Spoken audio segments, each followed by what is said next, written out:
Warning, this video contains spoilers. Hey guys, and welcome to another game review.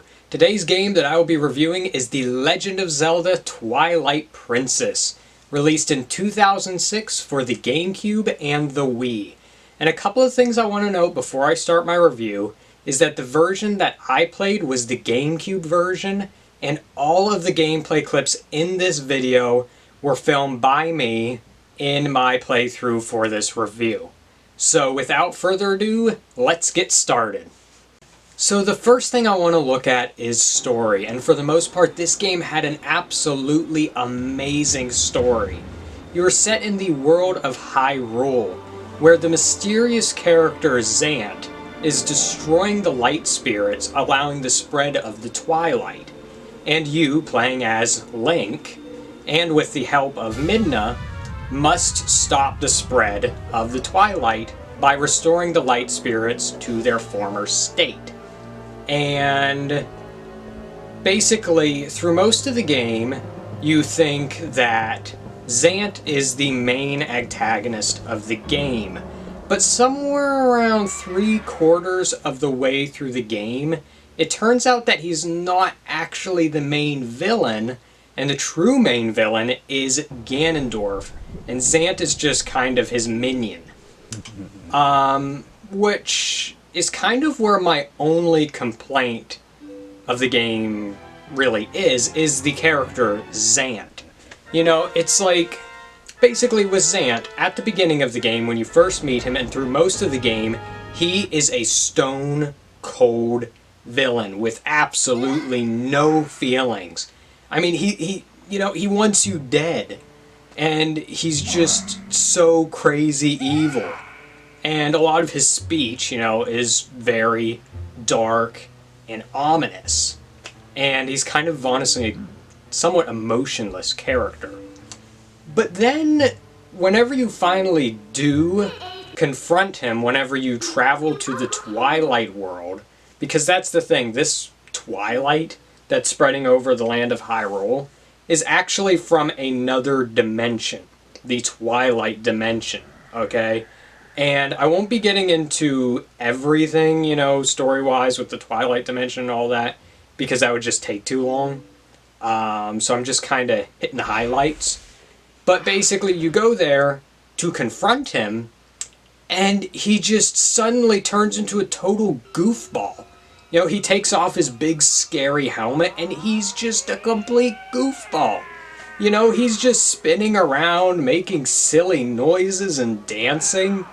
And I honestly found this so jarring.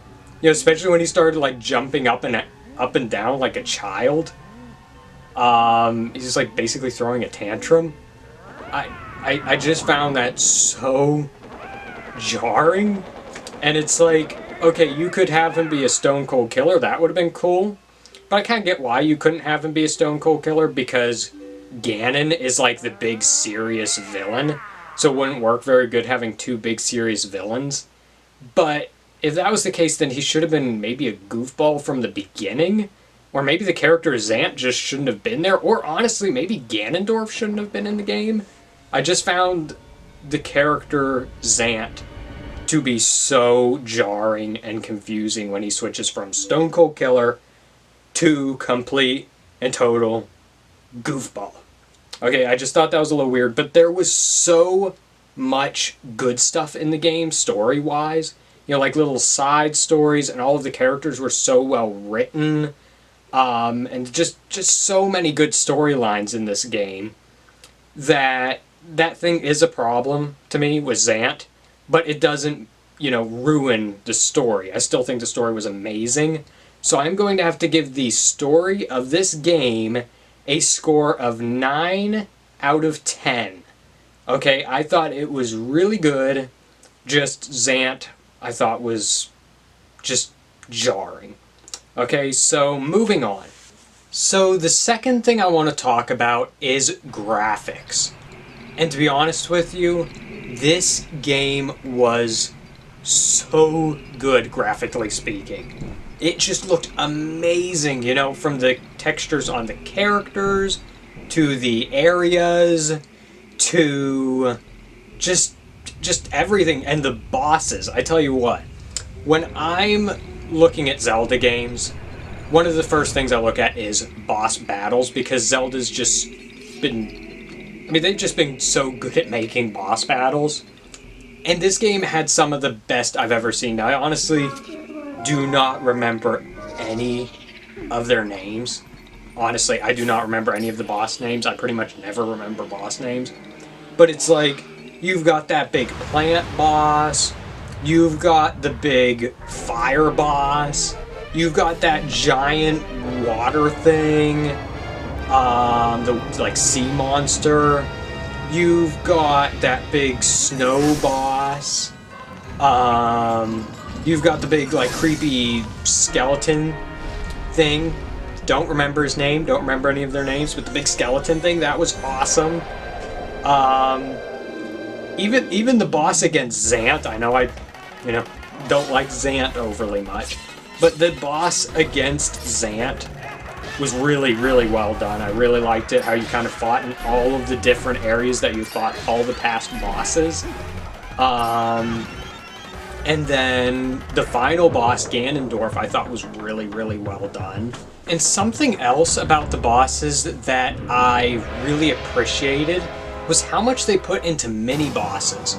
In so many Zelda games I've played, the mini-bosses are pretty weak, honestly. They don't look that good. But in this game, all of the mini-bosses felt like they had a lot of thought put into them, especially that scary ghost demon, like goat head flying around, big sworded guy. I mean, that thing was so well designed, and honestly didn't even feel like a mini boss. That felt like a real, honest to goodness, big boss. So, good job on that. And to like a bunch of little details graphically, like if you went in water, okay, and then when you got out of water, it's like your clothes were still wet and dripping. That was a really, really neat effect. If wind was blowing, your hat would be blowing. Everything just seemed very, very well done graphically. So I'm going to have to give this game a 10 out of 10 for graphics. It looked amazing. Probably, if not the best game I've ever seen visually. It looked really, really good. So, on to the next thing. Alright, so next is probably the most important thing. Not even probably, it is the most important thing in any game, and that is gameplay. How fun the game is, how glitchy it is, and just all around how good it is to play.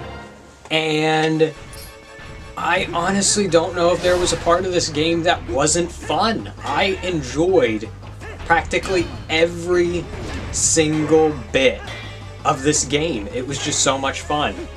And I don't normally, say this, but when the game was over, when I finally beat it, I was honestly disappointed. I was hoping it was longer. I was hoping that there would be more, which normally that's not how I am with games, because, usually I like playing short games, and when they're over I'm like, yay, I can move on to the next game, but this game I was actually disappointed when it was over.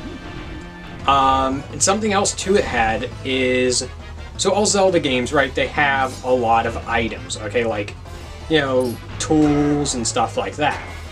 And this game introduced quite a few new items that had never been seen before in any Zelda game prior to it, such as the ball and chain.